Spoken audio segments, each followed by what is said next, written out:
Desayunamos con Pablo Foncillas. Pablo es experto en innovación empresarial y marketing. De hecho, desde la década de los 90 ha compartido su actividad directiva junto con la académica y de consultoría en múltiples empresas en las que ha contribuido a su crecimiento en varios sectores, como servicios de marketing, alimentación. Una parte importante de su trabajo está relacionado con el entorno digital y en cómo este enriquece el proceso y los modelos comerciales de las compañías. Pablo, bienvenido de nuevo. Hoy vamos a hablar de nuevos hábitos de compra y consumo tras la COVID-19. ¿Es que acaso van a cambiar mucho? Yo lo que quería era básicamente tratar de aportar un punto de vista sobre cómo unir el on con el off y ayudaros a pensar un poquito sobre este tema, ¿no? Desde el punto de vista de la demanda, ¿no? A mí me gustaría hacerlo desde una perspectiva de dirección general. A mí me gustaría ordenar la reflexión desde un punto de vista de horizonte temporal. 3 momentos, ¿no? Digamos que van a hacer que tengamos una nueva manera de entender la situación, ¿no? Y eso es lo que me gustaría aportar, porque no hay precedentes, ¿no?, para esta situación donde una crisis de demanda se traslada a la oferta y de la oferta a la dimensión financiera. Y no podemos basarnos en nada, ¿eh? Yo creo que no podemos basarnos en nada porque ahora mismo no hay ningún dato que nos pueda arrojar la suficiente luz. Y por último, si hay datos, tenemos que ver si son extrapolables a nuestra realidad. La pregunta, ¿estamos empezando a cambiar ya o esto se enmarca en la situación y el cambio y los nuevos hábitos los vamos a ver a posteriori? ¿Cómo es ese horizonte temporal? Yo creo que debemos empezar a pensar de una manera distinta sobre lo que antes tenía relación con el corto, el medio y el largo plazo, ¿no? Y es que yo creo que estos 3 horizontes temporales se han comprimido completamente. Ahora mismo los 3 horizontes temporales los podemos encontrar en los próximos 12 meses, por primera vez en la historia de la humanidad. Pues en estos momentos el preestreno mundial de la demanda lo tiene China. Lo que ha pasado con la demanda en China es algo, digamos, que podemos ver también ahora ya en el resto de países, y es que la demanda no es que se haya frenado, sino que sencillamente ha desaparecido. Esto básicamente lo que me permite es compartir con vosotros de que este horizonte temporal ha cambiado porque hay una nueva palabra que en las escuelas de negocios, en las mejores escuelas de negocios, no se había estudiado nunca, ¿eh? Y es una palabra que va a cambiar la forma de hacer negocios, por supuesto, en los próximos 2 años, sin ningún género de dudas, y que de ahora en adelante se va a estudiar, que es la palabra confinamiento, ¿eh? Y esto va a definir muchas veces la línea que separa a los ganadores de los perdedores.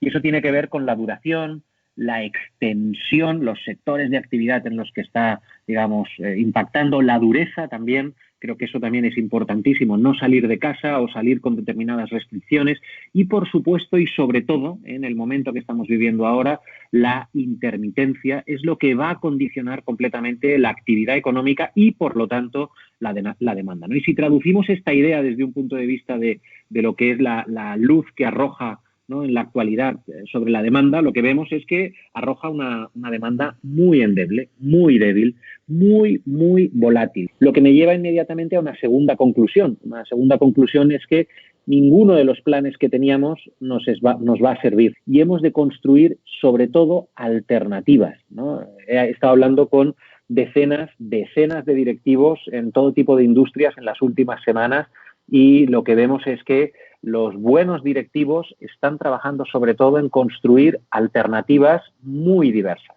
extraordinariamente diversas, preparándose para un escenario que no va a ser lineal. Es muy difícil pensar que vaya a ser lineal, ¿no?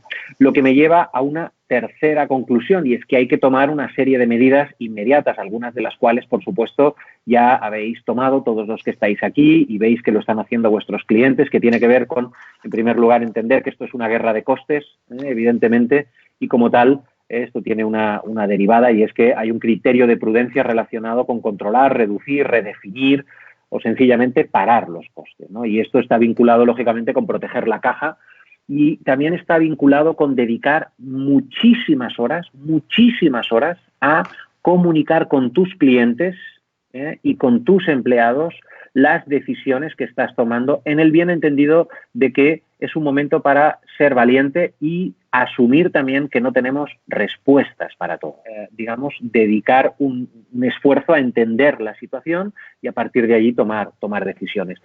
Lo que me lleva a la cuarta conclusión, ¿no? En esta primera etapa súper a corto plazo, y es que hay que estar más alerta que nunca al mercado. Eso significa adaptarnos de manera radical a la posible demanda. La palabra agilidad yo creo que cobra una nueva dimensión, y esto básicamente pasa por intentar mantener la base de clientes. Para algunos básicamente va a consistir en informar, ¿no? En informar de la situación, ¿no?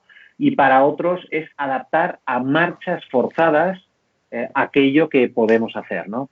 Hay una obviedad metida dentro de esta reflexión, que es sobre lo que yo investigo y publico regularmente, y es cómo unir el online con el offline. Está clarísimo que el canal online no va a parar de crecer, entendiendo que esto es una guerra de costes y que tenemos que trabajar con la R de resistir. ¿Cómo crees que se va a comportar la demanda en el medio y largo plazo? Lo que está claro es que el 2020 lo vamos a tener que construir básicamente con un horizonte temporal distinto. Los 2 primeros meses del año, 2 y medio, han sido normales, digamos, con la actividad de cada uno, fueran meses fuertes o fueran meses más débiles, pero han sido normales. Vamos a vivir 4 meses clarísimamente de parón absoluto hasta septiembre, y esto nos deja los últimos 4 meses para poder acabar de construir el año. El año, como todos preveemos, no va a ser bueno para prácticamente nadie. El objetivo tiene que ser, como máximo, intentar mantener el punto de equilibrio, no pensar en cuánto queremos ganar, sino cuánto menos vamos a perder. De perder menos 30, con conseguir perder menos 10. Así que lo prudente es pensar en el medio plazo, con 2 palabras en mente: cámara lenta. Debemos esperar una demanda que con suerte será absolutamente progresiva. Y desde un punto de vista comercial, ¿qué podemos hacer para prepararnos? Bueno, yo creo que hay 2 departamentos que van a ser ganadores clarísimos. Uno es el departamento de marketing. Los departamentos de marketing que estaban bien entendidos, que eran serios, que eran profesionales, que no entendían el marketing como un departamento de folletería.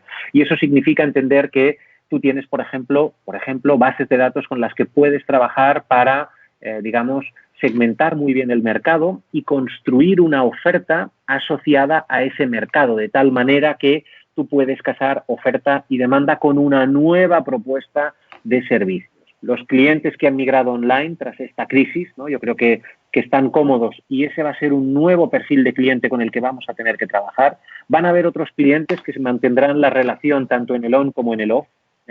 Y esto tiene que ver también con vuestra industria. Por eso lo explico aquí. No estoy pensando en gran consumo, no estoy pensando también, no sé, en las tecnológicas. Tiene que ver con vuestra industria.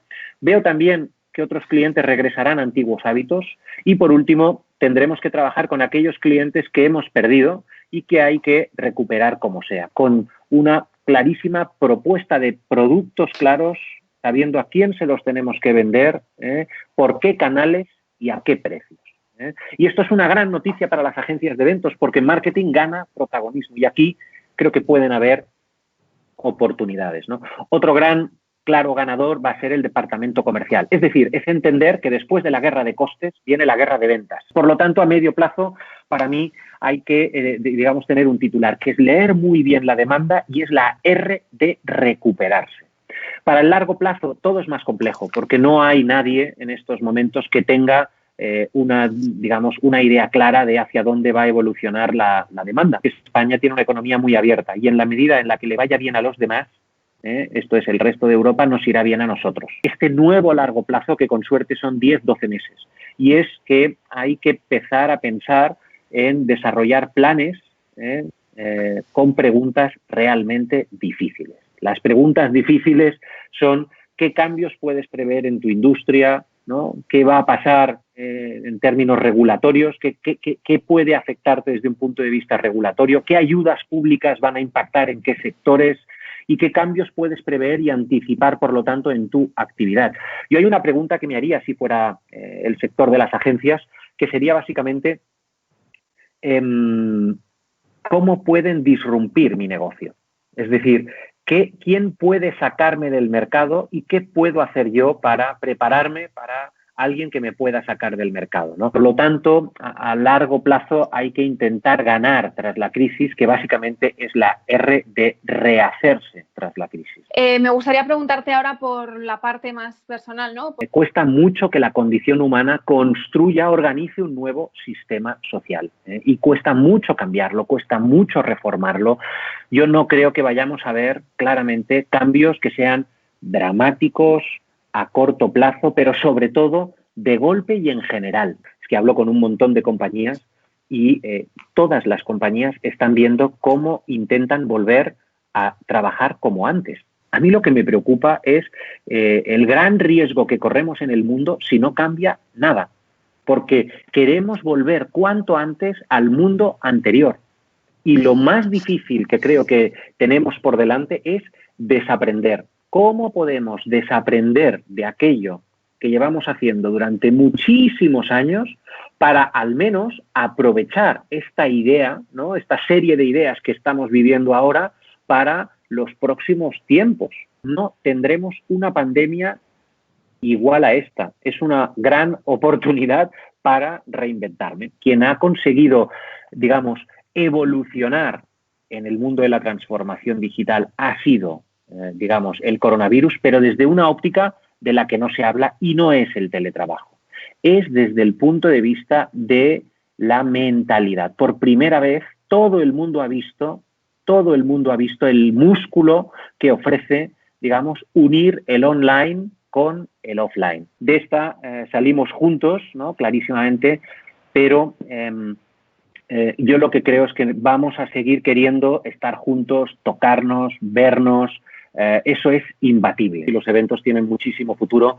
Hemos de trabajar en él por si acaso, mientras tanto, hasta que esto vuelva a pasar, porque volverá a pasar. ¿Y tú crees que nosotros, el sector de los eventos, estamos preparados para esa transformación? Y cuando digo nosotros, en dos planos. Por un lado, los directores o dueños de las agencias, que de alguna manera tenemos que liderar este cambio, pero también los profesionales que trabajan dentro de la industria. Viene una época en la que vais a tener que pensar muy bien cómo trabajáis el antes y el después.